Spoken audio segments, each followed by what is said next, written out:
Daqui a pouco a gente vai esmiuçar, inclusive, o que cada congregação, o que cada religião fez dentro dos seus templos, das suas igrejas, para minimizar, né? Primeiro, manter o distanciamento e minimizar qualquer chance de contágio. O que o senhor acha disso, hein, Rodrigo? Na verdade, eu concordo com o que os colegas falaram, apenas acrescentaria aqui, Eduardo, uma pequena questão. Eu acho que, de maneira quase que inconsciente, muitos administradores, políticos e figuras públicas estão ecoando um inconsciente coletivo que já dura décadas, em que a religião está sendo relativizada como coisa de pouca importância. No início do século XX, com a chamada teoria da morte de Deus, anunciada por Nietzsche, muitos pensaram em fazer uma metodologia do ateísmo, um ateísmo metodológico.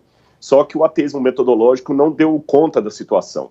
Então as pessoas voltaram para a espiritualidade, mas, como dizia Zygmunt Bauman, nós estamos agora numa modernidade líquida, uma sociedade líquida, em que as pessoas querem ter sentimentos, mas não engarrafados, não estruturados. E a religião, como estrutura, ela vai na contramão do que as pessoas querem. Eles querem espiritualidade, mas não querem formato. E a religião é formato. A partir disso, fala-se muito em Deus, em amor, em caridade, aceitação, respeito, mas não nas formas tradicionais da religião. E eu apenas termino a minha fala com um tom até de ironia, se me permitem, mas para provocar aqui a reflexão dos espectadores e dos colegas nesse debate. Eu tenho certeza que todos aqui, como líderes religiosos, já receberam vários convites de juízes de direito pedindo que o pastor visitasse uma penitenciária para conversar com os presos. Eu já recebi esse convite, vários colegas meus. Olha, leva a Bíblia, o que a gente faz para ter um grupo de vocês visitando a penitenciária? Eu desconheço qualquer professor da USP, da FEFELET, só dizendo a guisa de ilustração, que seja especialista, por exemplo, em Nietzsche, que tenha recebido um pedido de algum juiz de direito para que ele fosse até as penitenciárias ler os livros de Nietzsche para os presos. Eu não estou com isso desdenhando a filosofia nem o saber acadêmico, mas eu estou colocando a diferença. Muitas vezes o saber acadêmico desdenha da religião, coloca a religião como conhecimento de segunda categoria, sem valor social, mas no fundo, não é um livro de Nietzsche que tira um drogado do mundo das drogas, que faz um traficante deixar de ser traficante. Mas os que foram transformados pela leitura de livros sagrados estão aos montes aí, e os juízes agradecendo às religiões por fazer esse trabalho. Apenas a guisa de ilustração e para provocar um pouquinho o raciocínio de todos.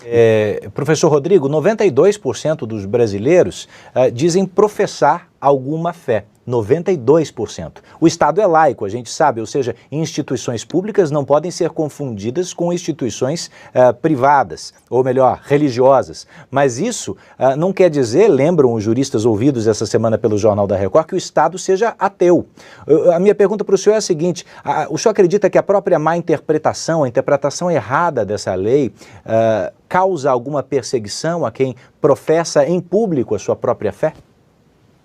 Com certeza, com certeza. Nós estamos vendo uma perseguição velada ao cristianismo, não somente nisso aqui. Para mim, o que aconteceu agora nessas últimas semanas em relação ao Covid é apenas um reflexo de uma perseguição velada que está acontecendo há muito tempo. Talvez alguns espectadores acharão pesada a palavra perseguição. Eu posso usar um eufemismo, se quiser. Eu posso falar que nós estamos sofrendo de religiofobia.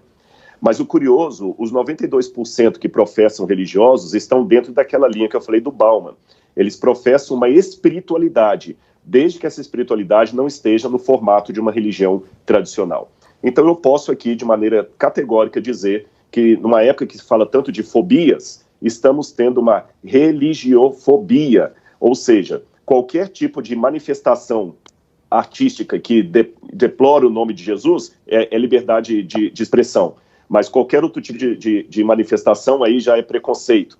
Mas não existe o preconceito contra a religião. Aí os cristãos que estão sofrendo bullying estão apenas com sentimento de complexo de inferioridade. Isto não é verdade.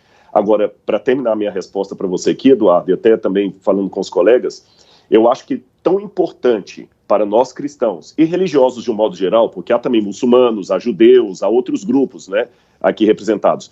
Eu acho, mas vou falar da perspectiva cristã. Eu acho que tão importante, tão ou mais importante do que reconhecermos o clima de intolerância ao qual estamos vivendo, é fazer uma pergunta sincera. Repito, do ponto de vista pelo menos do cristianismo. O que Jesus orientou que a igreja deveria fazer em casos como este? Será que o nosso papel, como Cristo falou, respeitar as autoridades constituídas. Quando fala lá no Novo Testamento que devemos respeitar as autoridades, está falando de Roma, que era uma autoridade terrível. Jamais encontramos na Bíblia qualquer incentivo para que a igreja agora comece a queimar pneu em praça pública, fazer quebra-quebra e tudo mais. Devemos sim, dentro da lei, repito, buscar os nossos direitos, mas acima de tudo, sermos bons cidadãos, porque se uma igreja funcionando dentro dos conformes, já apareceu esse batalhão de policiais ali, imagina uma igreja fugindo aos princípios. É tudo o que os oponentes precisam de argumento para acusá-los. Então, se tem alguém que tem a obrigação dobrada de andar dentro da lei, somos nós, religiosos, ainda que nos traga algum prejuízo, como já foi exposto aqui.